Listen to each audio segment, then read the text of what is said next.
நியாயமான வேலையா இருக்கணுங்கிறாரு, நேர்மையா கிடைக்கணுங்கிறாரு. யார் சிபாரிசும் இல்லாம கிடைச்சாதான் ஒத்துக்குவேங்கிறாரு.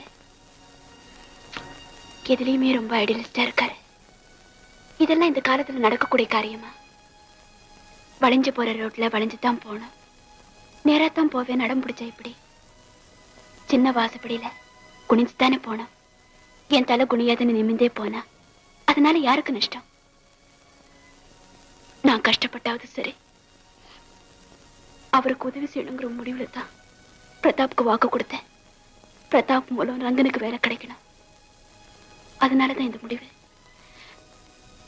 இதெல்லாம் நான் யாருக்கு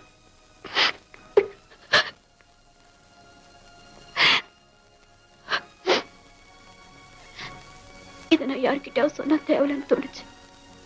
மிஸ்டர் பரணி, நான் செஞ்சதுல ஏதோ தப்பு இருக்கு.